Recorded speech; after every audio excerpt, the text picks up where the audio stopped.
Hello there, this is Critical from Critical Media, just taking a look at the 2022 hardcover release of Dark Horse's Kali from Daniel Freedman and Robert Sammelin. And what we usually do at this channel is give you an idea of what to expect if you ever come across these books in the wild. So we'll go over the exterior, some bonus material, art and plot points, and then a brief review at the end. Now, this book, it is actually taller than your average. It's actually 12 inches, so it kind of lives in the realm between a deluxe or oversized and a gallery. So just to give you an idea, just the oversize of Winter Soldier here. Love this cover, by the way. And yeah, it kind of lives in that realm between. Here's a gallery edition where it's taller and wider, but still, I definitely appreciate Dark Horse's approach to this. I've noticed that with publishers other than the big two, where their hardcover releases always tend to be more unique.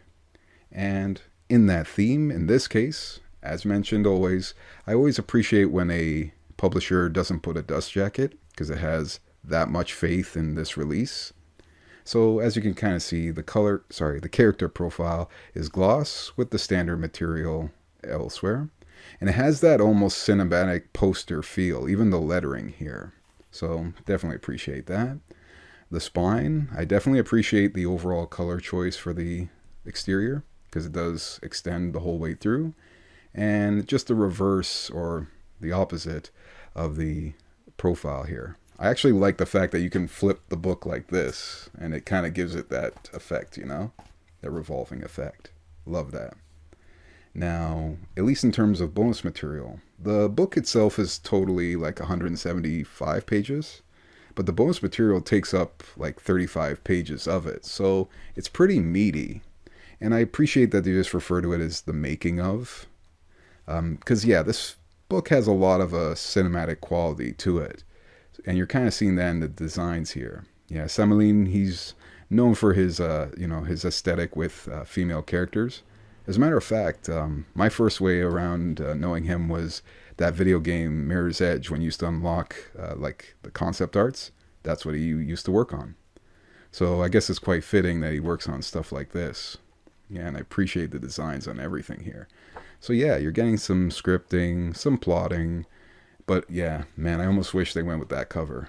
Almost has like that old Western or even a Tarantino cover. But yeah, you're getting a lot of these excellent effects here. Once again, it almost seems like almost like a strip quality to it. Oh yes, and matricas again. So very important in that respect.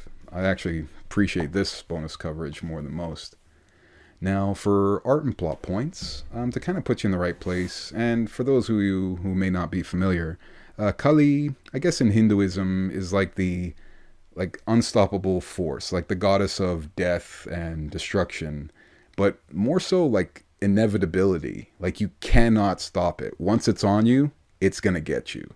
So it's very fitting for this character, Kali, who's a part of a biker gang called the Matrikas. Again, Hindu term for like the divine mothers.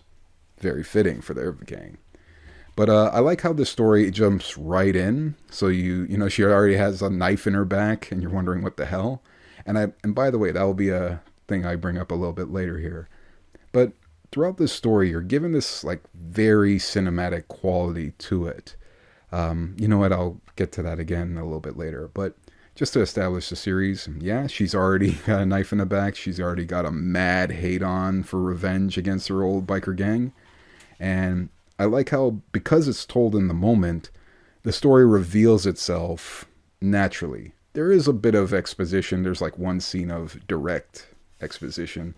But overall, like you're kind of noticing here, yeah, just excellent kinetics here. Awesome action, excellent structuring, very film quality-esque. High angle, low angles. Well, high angles in this respect. Excellent establishing shots like this one here, just to get you in the right environment. But yeah, very on point work here. And yeah, it is pretty gutter, this overall story. But yeah, it's basically just this tale of revenge. Kind of exists in this like post-apocalyptic world. Apocalyptic world, excuse me. So it's kind of like, Fist of the North Star or Mad Max. As a matter of fact, I think Mad Max is probably the better comparison here.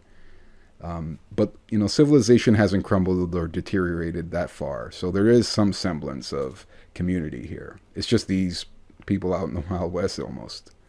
But yeah, as I mentioned, like, you're basically just following this character in the moment, in each moment.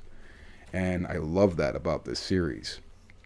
Also, I definitely love the fact, once again, Dark Horse decided on this larger format because it allows, like, such high detail in these action sequences. Like, this is all one in sequence.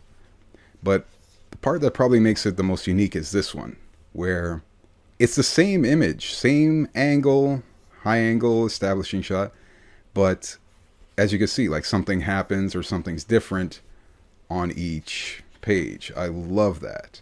So very unique in that respect. I wish more publishers would dedicate the pages like this.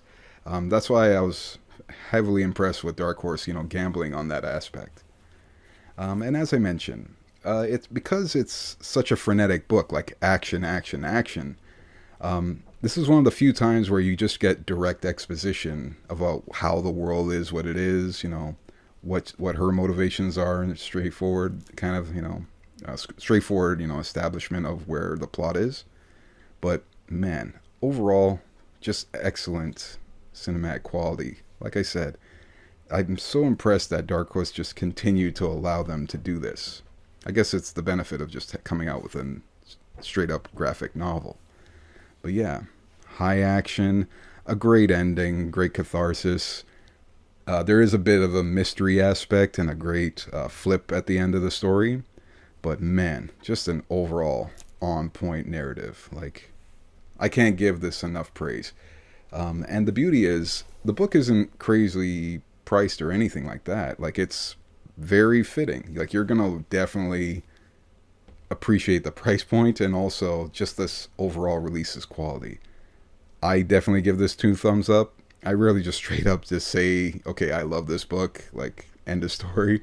But yeah, like, I haven't read a book and just been thoroughly enjoyed without any sort of pre-existing IP, like, just an all-round original release. So big ups to Freedman.